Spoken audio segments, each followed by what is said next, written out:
Hi. So I want to talk about the books that I read in February. I read four books, and two of them were insanely long, and I picked them for the shortest month. But they were all very different and very interesting.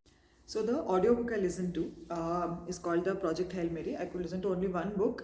There was a bit of lag in between, but it's a very interesting book. I loved it. It's by uh, Andy Weir, the same guy who wrote The Martian, and also Project Hail Mary is going to be a movie as well, and Ryan Gosling is going to be starring in it, so I'm very excited about it. So it's a science fiction, and I kind of started thinking about. I used to read science fiction a lot. I really liked it, but somewhere in between I had stopped. And the one of the very first science fiction books I think I had read was when I was a kid. In Kannada, it was called Naalina Makkala Kathegalu. It's about future, like the kids of tomorrow, the stories for kids of tomorrow, and it was very nice, very interesting. It had all the aliens and all the stuff, and I loved Project Hail Mary. It had physics, it had math. I love physics, and it kind of reminded me of how much I love physics and how much sense it makes, all of it, and. So it's they've explained so many concepts in so much detail, but not condescending at all. Like, you know physics, you don't know physics. They have not withheld anything, but they have also not been too technical. I think that is how a great science fiction is, and there is a lot of humanistic component in it, which I found very heartening, and so it's a great science fiction, and I hope the movie does justice to it as well. So all the other three books I read on my Kindle. Um, so this is the second book that I read, Girl, Goddess, Queen. It's by Bea Fitzgerald. So it's a version. It's a Greek myth, like a subversion of a Greek myth. About Persephone and Hades. I've always loved this story. The darker, the better. And this is a little less dark for that matter, but very nicely written. I wouldn't say it's great. It was a good read. There were parts of it which were very very nice, like how being feminine can also be a power. Like, it can also be strength, and then I got to thinking how this stereotypical gender roles or whatever. When you think of how masculinity is directly proportional to strength, and somehow femininity is inversely proportional to strength. How? Like, it doesn't make much sense, right? So it kind of has that general undertone of how even in being feminine you can have a lot of power and strength, which I really loved. And there are a lot of like nice parts, and there is a slow burn and all of that, but I thought it could have been edited better. I don't know. And because some parts seemed a little tedious, and some parts left very unfinished, like they were not explored to their fullest detail. So I think, but it's a good read, like a good Greek myth. So I also read a short story by one of my favorite authors, Fredrik Backman. It's called The Answer Is No. So I love him.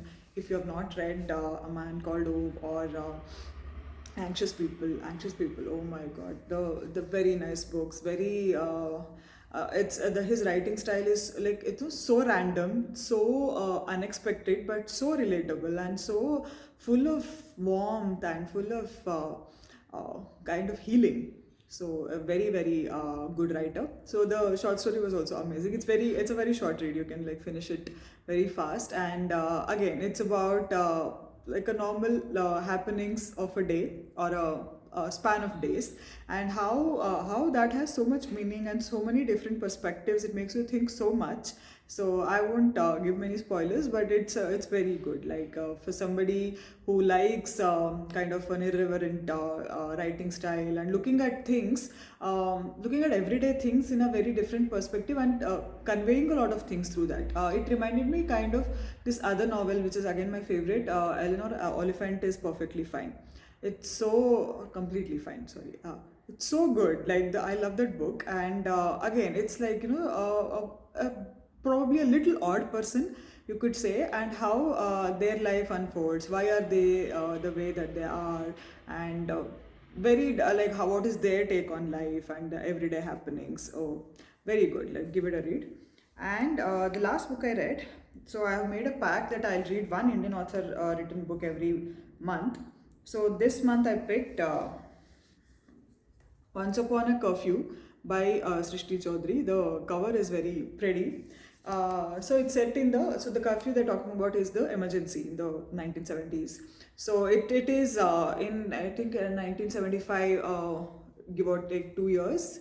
What happens then? So it's very nice. I did not expect it to be so nice because I had not read about this author very much, to be honest. And but it was a very good read, and I love everything about 70s, 80s India. I love knowing about it. All those components like cassettes, gramophone.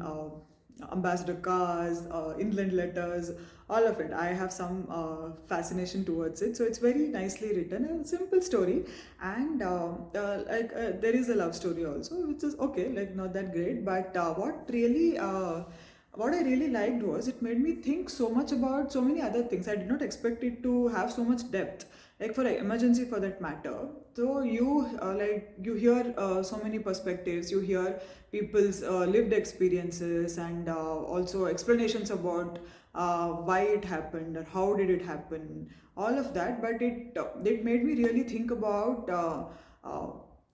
how it doesn't matter what side or what inclination, whatever it is, when the greed for power becomes too much, anybody can turn into a monster. So it's like people whom you know, people whom you worship, or people whom you really like, whom you thought you know, whose ideologies you really agree with, even they can turn in a matter of like minutes or hours. And it really made me think about this. Where does this greed for this power stem from? And I did not expect it to actually make me think so much. So that is. It's a very nice Indian author written book.